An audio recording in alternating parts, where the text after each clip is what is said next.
بسم الله الرحمن الرحيم. Kemudian di antara amalan yang kita sangat dianjurkan di bulan Ramadan yaitu qiraatul Quran. Apa itu? Yaitu membaca Al-Quran. Membaca Al-Quran sangat penting sekali di bulan Ramadan. Allah berfirman, "Syahrul Ramadan alladzi unzila fihi al-Quran." Bulan Ramadan yang diturunkan padanya Al-Quran. Hudan linnas, sebagai hidayah untuk manusia. Mengapa Allah mengatakan bulan Ramadan yang diturunkan padanya Al-Quran? Sebagai isyarat bahwa bulan Ramadan itu sangat dianjurkan untuk baca Al-Quran. Makanya lihat para sahabat, para tabi'in, para tabi'ut tabi'in, dan para ulama setelahnya, apabila datang bulan Ramadan, luar biasa. Imam Malik ketika datang bulan Ramadan, beliau liburkan kajiannya. Kajian hadisnya libur. Khusus Al-Quran. Imam Syafi'i demikian. Imam Qatadah dan para ulama salafus saleh terdahulu ketika datang Ramadan khusus Al-Quran. Maka betapa bagusnya seperti itu ya akhi, azakumullah wa iyyakum. Syekh Utsaimin berkata, salafus saleh terdahulu, kata beliau, apabila mereka sedang mentadaburi atau membaca Al-Quran di bulan Ramadan, mereka sediakan buku tulis. Ketika mereka melewati sebuah ayat dan mereka mendapatkan faidah dari ayat tersebut, segera dicatatnya. Kemudian kata Syekh Utsaimin adalah guru kami, yaitu Syekh Abdurrahman As-Sa'di, mempunyai buku catatan yang penuh dengan faidah-faidah di saat beliau mentadaburi Al-Quran. Iya. Makanya Pak, kalau kita baca Quran di bulan Ramadan, jangan hanya sebatas khotam. Loh Ustaz, bukankah Imam Syafi'i disebutkan bahwa beliau satu hari di bulan Ramadan setiap hari khotam Quran? Demikian pula para sahabat dan para tabi'in dahulu, mereka memperbanyak khotam Quran. Apakah itu tidak lebih baik kita mengkhatam Quran daripada kita mentadaburinya? Jawabnya Pak, mereka orang-orang Arab yang fasih. Mereka orang-orang yang sangat faham tentang Al-Quran. Di saat mereka baca, mereka faham. Kalau kita baca, paham nggak? Boro-boro paham. Ya, cuma khotaman doang. Antum udah berapa juz?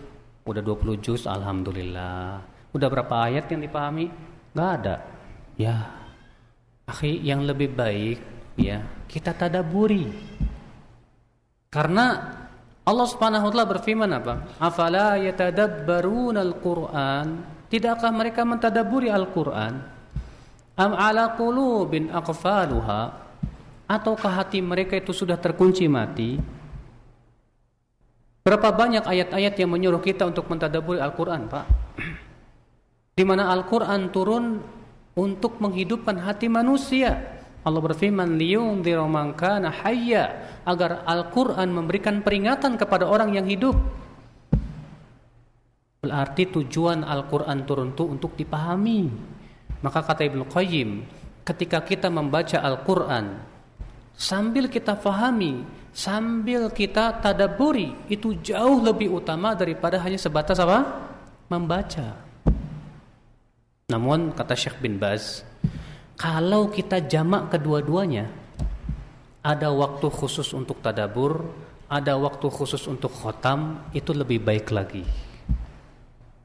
Misalnya antum di waktu pagi khususkan untuk tadabur, baca kitab tafsir per ayat antum pahami. Atau misalnya antum bikin halaqah tafsir bersama ustadz misalnya, sehingga kita lebih mentadaburi ayat-ayat Allah Subhanahu wa taala. Sorenya antum khotaman. Ya. Itu bisa sebetulnya. Antum kalau baca Al-Qur'an 1 juz berapa menit sih? Hah? 1 juz antum baca berapa jam? Kalau antum lancar insyaallah sih 1 jam 1 juz selesai. 1 jam loh, Mas. Ya. Maka insya Allah bisa itu kita lakukan ya akhul Islam, azakumullah wa iyyakum. Baca Quran, baca Quran. Setiap hari baca Quran. Dan ingat akhi, Rasulullah SAW menganjurkan kita untuk senantiasa baca Quran setiap malam. Beliau bersabda, ya, man qara'a fi lailah, siapa yang satu malamnya dia bisa membaca 50 ayat, dalam satu riwayat 10 ayat, lam yuktab minal ghafilin, dia tidak akan ditulis sebagai orang yang lalai. Lihat, satu malam 10 ayat aja, tidak akan ditulis sebagai orang yang lalai. Wa man qara'a, dan siapa yang membaca dalam satu malam 50 ayat, kutiba minal qanitin, maka ia ditulis sebagai orang yang qanit, tunduk. Dan siapa yang membaca dalam satu malamnya 200 ayat, kutiba lahu qintaran muqantarah, maka akan dituliskan untuknya pahala yang sangat melimpah ruah. Ajib. Hadis ini disahihkan oleh Syekh Al-Albani dalam Sahih Jami'. Lihat akhi, ya. Rasulullah SAW menganjurkan kita tiap hari baca Quran, tiap malam kalau bisa. Dan ini insyaallah manfaat buat hati kita ya akhi, azakumullah wa iyyakum. Karena Al-Quran itu syifa'un lima fis sudur. Al-Quran itu obat untuk apa yang ada dalam hati kita. Insyaallah. Kalau antum galau, enggak usah mikirin apa-apa, baca Quran. Antum sedih, baca Quran. Antum pusing, baca Quran. Ya, itu yang Rasulullah SAW senantiasa minta kepada Allah Subhanahu wa taala. Ya, Rasulullah SAW berdoa apa? Antaj'alal Qur'ana rabi'a qalbi wa nura sadri wa jalaa huzni wa dhahaba hammi. Ya Allah, jadikan Al-Qur'an ini sebagai air yang menyejukkan hatiku, cahaya di dadaku, penghibur kesedihanku, dan penghilang kegalauanku. Masya Allah.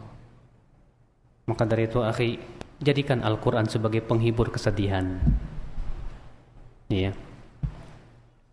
Nah ini amalan yang kedua atau yang keempat, ya, yang bisa kita amalkan di bulan Ramadan, yaitu dengan memperbanyak baca Al-Quran.